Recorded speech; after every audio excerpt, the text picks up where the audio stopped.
Okay, so this is we have talked about how to derive this in 1D, right?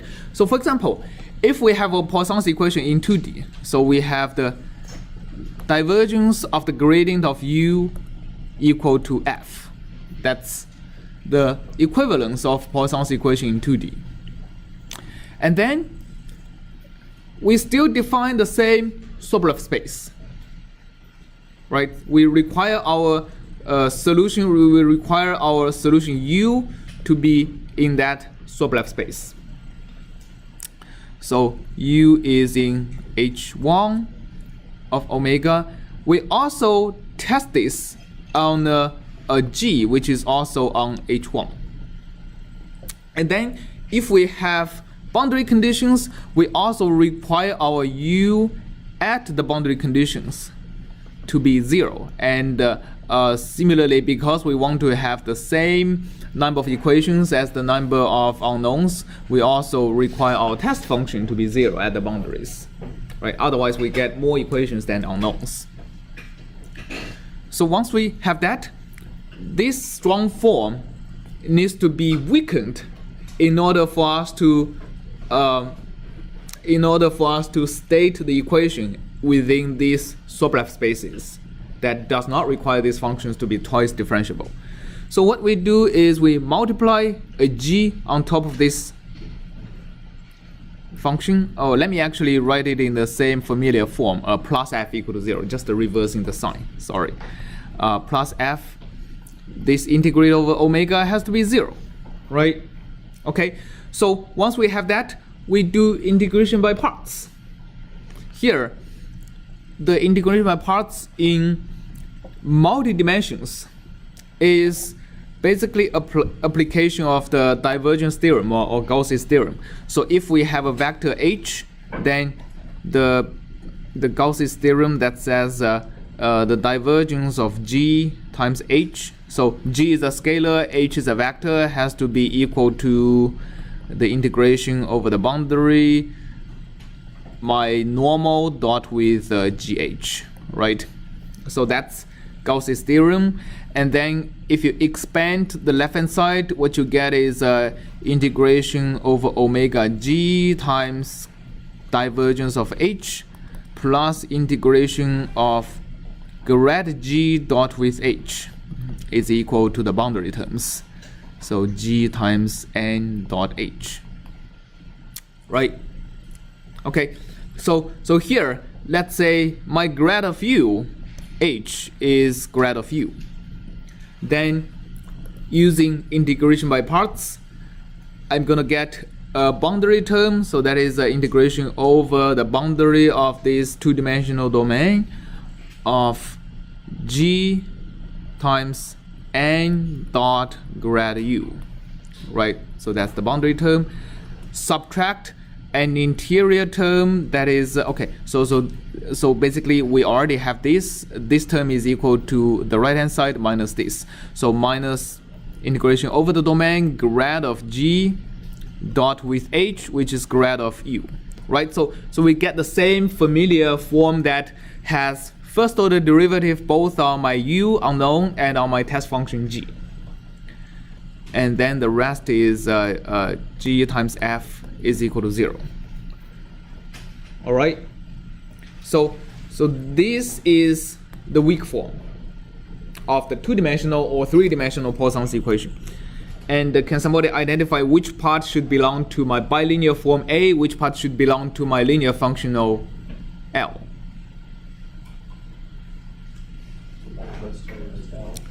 This term is L? The last term is L, that's right, because that is the term that doesn't involve this unknown. So both of these two terms are A of U and G, right? Okay, so now we have the weak form. We have the weak form in 2D. And what's the next step after we get the weak form? We want to now look for solutions in finite dimensional spaces, right? We want to look for subspaces of these spaces. right? The space we are looking at, the infinite dimensional space, are the subset of functions in H1, which itself is an infinite dimensional subleft space that satisfies the boundary condition. This is the big space we are looking at. When we apply finite element, we choose a mesh and choose a decomposition of the domain into elements. And we want to restrict ourselves to a finite dimensional subspace of this infinite dimensional subleft space. So that's when things start to get different in 2D. Okay, so when we're looking at finite elements in 2D, there are two natural extensions of this piecewise linear function we have in 1D. The first natural extension is we have these simplex domains, right? So if we have the simplices in 2D is triangles. So if we have a domain completely decomposed of triangles, then we can make piecewise linear functions on these triangles, right? And a nodal basis function, for example, would be a function that peaks over one of the elements. So the value of this is equal to 1, and the value at every other point is equal to 0, 0, 0, 0. Okay, so what the value of what the function would look like, it'll be looking flat on all these triangles except for the triangles that borders this nodal point. And the contours would be like that. Because it's piecewise linear, the contours are like that. They are aligned with the opposite side. Yeah, so you get a basis function that is has a contour like this.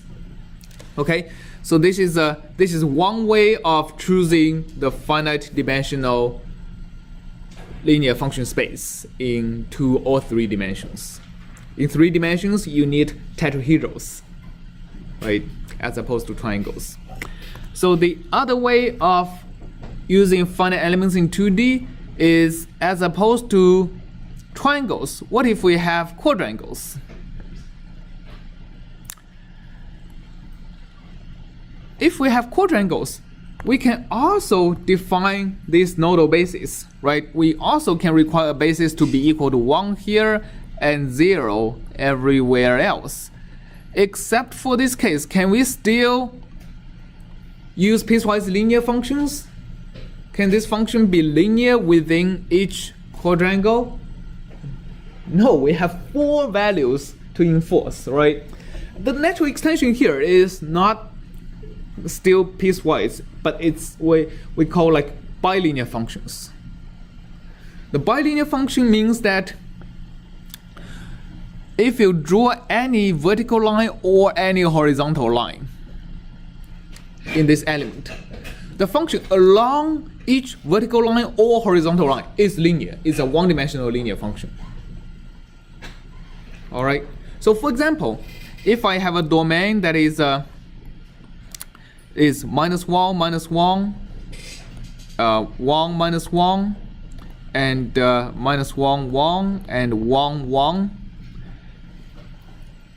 My basis functions inside this domain would be something like x plus 1 times y plus 1. All right,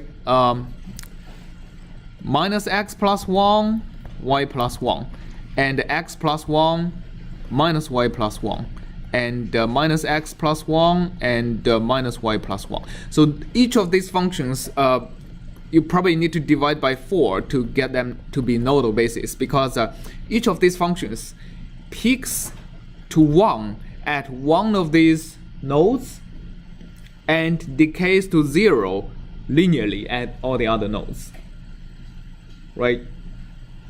If you fix either x or y at any x or y location, these are linear functions in the other dimension. That's why it's called bilinear. Right?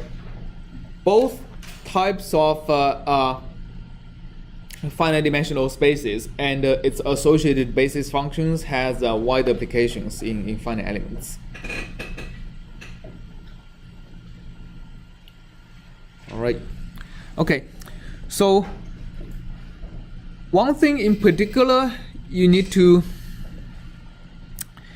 take care of in these two dimensions, and also in general, is how do you integrate? How do you compute these integrals? So remember, our Aij is equal to the bilinear form applied to Hi and Hj, right? So when you apply this bilinear form, you usually incur integrals. So for example, if we have Poisson's equation in 2D, this is going to become integration over an element, the gradient of Hi dot with the gradient of Hj.